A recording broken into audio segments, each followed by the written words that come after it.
Right on time, a Spokane neighbor jumped into action this week after a child was almost kidnapped, but she managed to stop it. Plus, Pullman police are sending out a warning after a man has been stopping unmasked students at WSU asking for their personal information. Gorgeous weather expected for the start of high school football tonight, and I'm tracking perfect weather for this holiday weekend. I'm yelling, I'm like, someone call the cops on this guy. A Spokane neighbor jumping into action last night. She managed to save a 5-year-old boy from being kidnapped from his own front yard. Police arrested the suspect that night. Good evening, everyone. Thank you for joining us here for Krem2 News First at 5. I'm Whitney Ward. Mark is on assignment. We'll hear from him in just a moment.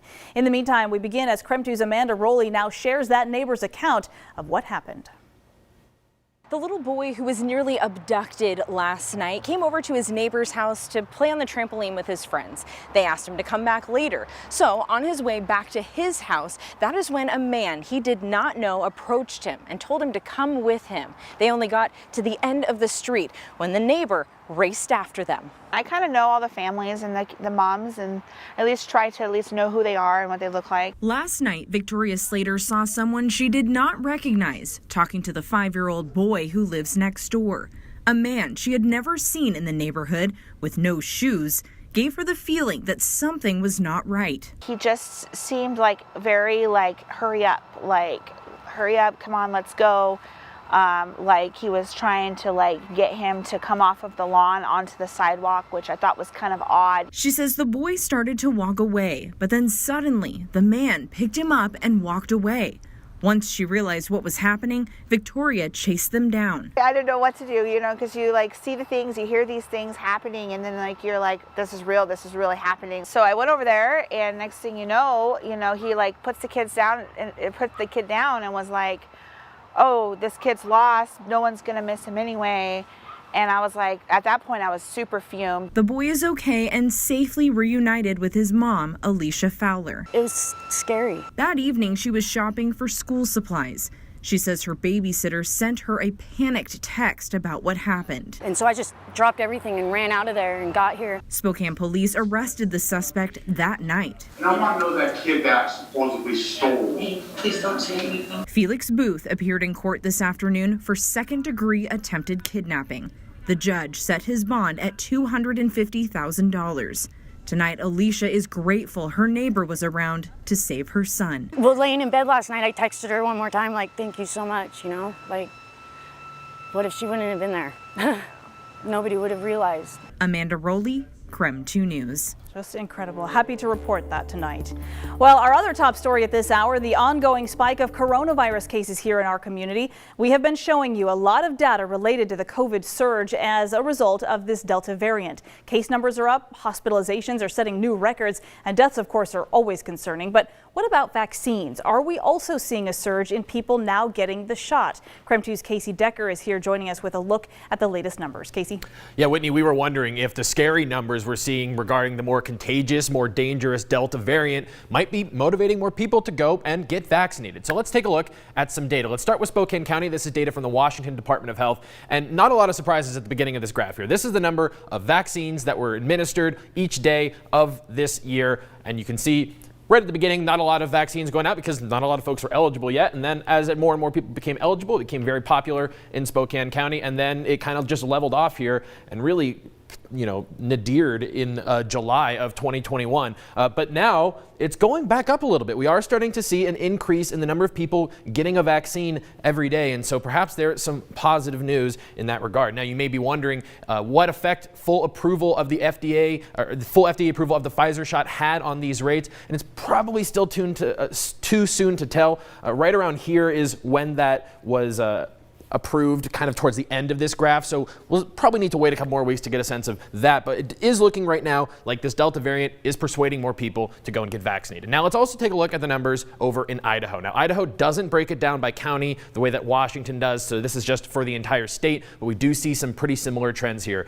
Again, low numbers early on when a lot of people weren't eligible, high numbers in the spring when more people were eligible, and then over the summer, very, very few people getting their dose of the vaccine. But again, towards the beginning of August, we started to see more and more people getting the shot. Heading into September now, that's still the case. So again, it's looking like people are getting frightened enough by this new scary variant, this new more contagious, more dangerous variant, to go and get that shot. So at least when we come to these graphs, we have a little bit of good news, though not that much. Whitney?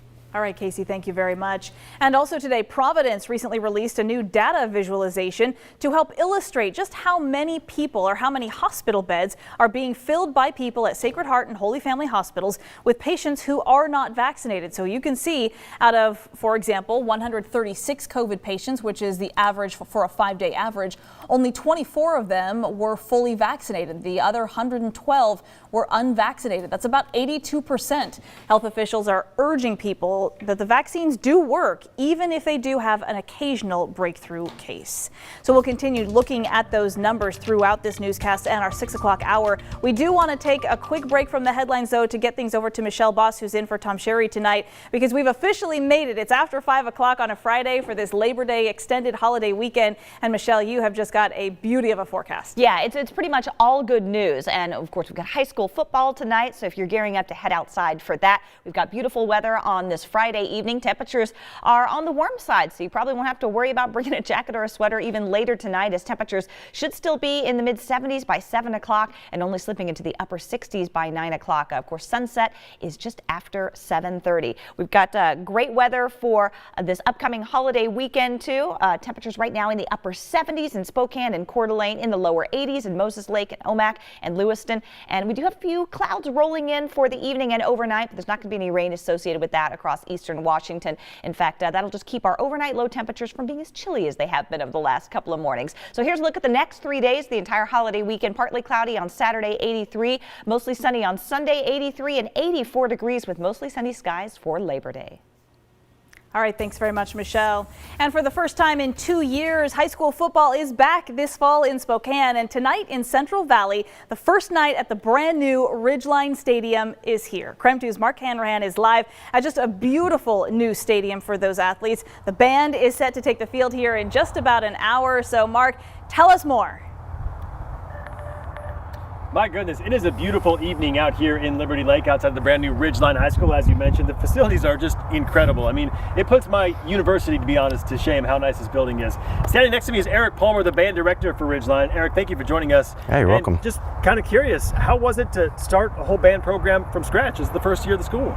A lot of challenges, inventory and branding and all those pieces that are part of creating that culture, and getting kids excited and then moving them over here was, just the communication was a huge undertaking. We were chatting during the commercial break, and you taught last year at Central Valley, correct? Yes. Okay, so obviously you have experience teaching band. What's kind of been the biggest challenge? Last year, I imagine, with coronavirus and restrictions, it was probably even difficult to even practice band. I think getting kids to believe that we can do this was the biggest challenge, just getting them to buy in that we're going to finish this and we're going to do all of the things we can to keep it safe and to keep them active and to keep them in their seats, on their spot, in their on the field. I think part of what makes high school sports so special for me personally is the pep band, right? I mean, oh yeah, it's so cool to play under the lights with the pep band playing. Are you guys excited for tonight? And kind of tell me, if you will, the set list for tonight.